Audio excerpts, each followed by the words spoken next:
Cool. So again, we focused on side control. So now we're going to focus on a choke that kind of shows itself more often than not when you have really kind of good control from this position. So again, need, want, nice to have. I need to have really good control of this near shoulder. I don't have that right now. I want to make sure that my head and my body doesn't drift back towards the middle. It's already there. So that's bad news for me. I don't even in this position, I'm still not good because you can see he's already got me beat off of that. And it would be nice to have him submit himself, okay? So again, first things first. In this case, when I'm cupping around the head, I want to have a good control of that near shoulder by making sure that I've slid my hip, my knee underneath, and I'm cupping underneath his head for right now, or my leg with this. So now I can cup around the arm, and I've cupped around my own leg, and that way I can decide how far he's moving. Again, push, pull, I can be able to control and really isolate off of this.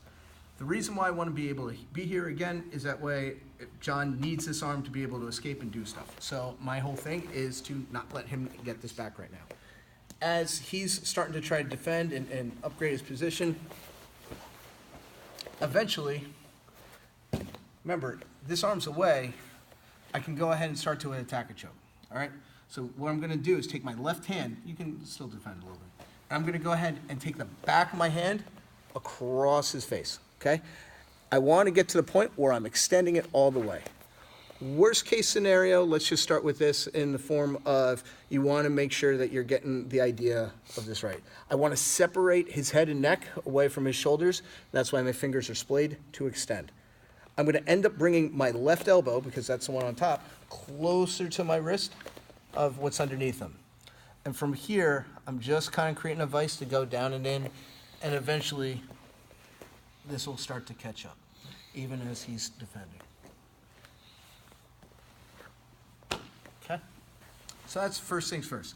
Get really good at that, because again, if you panic with grip, it'll end up letting him move. And I'll illustrate this point for you. When I bring this head across, I want to get this across. If I try to go like knuckles or everything else, this is more of like a pain compliance, annoying kind of stuff. If he has his hand across, his extensors, because his hand is extended, it's going to beat my flexors here. I'm never going to beat this, okay? It's a different story if he has his hand like this, and I now start to go over the top. Even if I get to this position, I can start to slice, and I'm using the back of the hand to get in, okay? Here's the idea. Once I get this across, okay? If I keep my fingers extended right now, John wants to try and move his head. He can only really wiggle it a little bit, okay? If I squeeze my grip, go ahead. And in this case, I'm squeezing my left hand, and I'm also squeezing my right hand. I want you to look at how much wiggle room he has on that near shoulder. Remember, need, want, nice to have. I'm right now not in my need. So again, this is where I need to get deeper in to control this shoulder. In this case, if he goes to try to turn his head again, it's much less, okay? So that's first things first. Secondly, once I get really good at separating his head and I'm able to bring my elbow down towards my wrist, I let him wiggle and just carry my weight.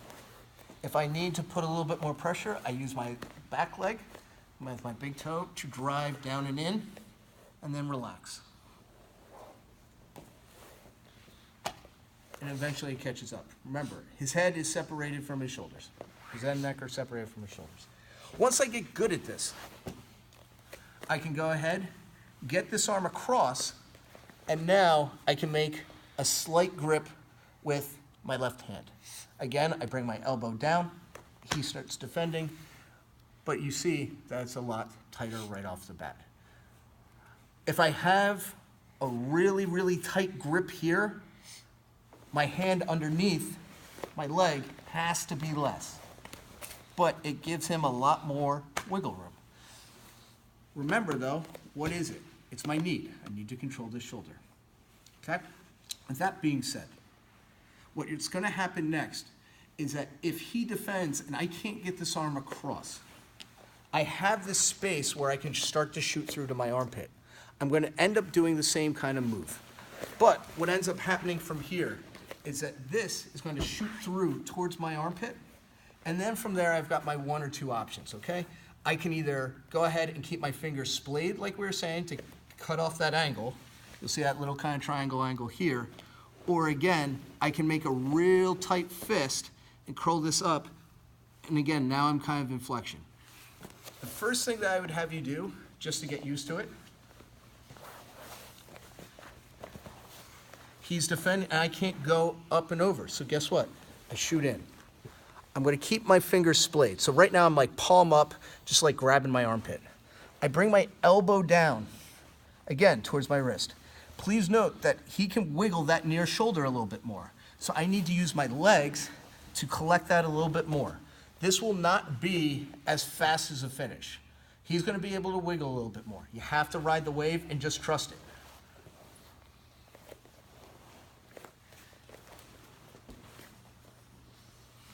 Again, I can use my left leg to use that big toe to drive forward a little bit, but it allows me to control that diagonal angle. Now, once you've done that a couple times, and by a couple times I mean really, really good and a lot, to the point that it doesn't sacrifice your need, you're now going to go ahead, he's defending, you shoot that all the way through. Now, my left hand, like I showed you before, I'm actually going to curl it up like I'm making a fist, but I'm not making a grip on my own sleeve. I'm literally just making a fist, curling it up, but notice what my elbow is already doing. It is connecting, my elbow and my forearm are connecting to my right arm, so that way as he continues to move, it becomes a lot tighter very quickly. The whole point, if I make a grip on my whole sleeve and like underneath my armpit, turn your head, go ahead, start to defend. He has wiggle room. Again, that knee on that shoulder, I'm not securing it.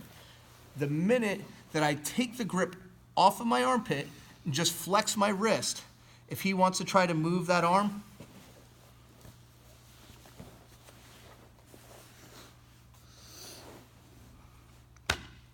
it's still going to catch up. So again, the nice thing about this entire setup is it focuses on those first principles of need, want, nice to have. When I get here, I really want to emphasize controlling this, okay? I want to make sure I'm not sitting back and I'm being lazy. A lot of people are going to think I need to block like this near hip. I'm not worried about the near hip because if I worry so much about that near hip, it's actually making it easier for him to push me back into the middle, and I'm in a really bad spot. I need to worry about this. Even if his arm's into the inside for right now, that's fine. If I can still get to this position, look, his arm is in, this arm is in, so what do? I shoot through to my armpit and all the way down. I'm already connected.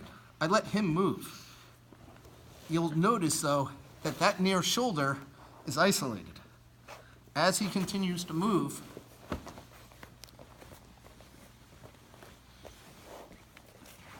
he's just going to carry my weight.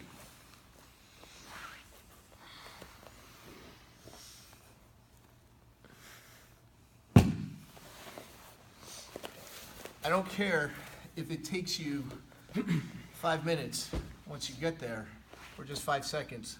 The key thing is you're never giving up that control.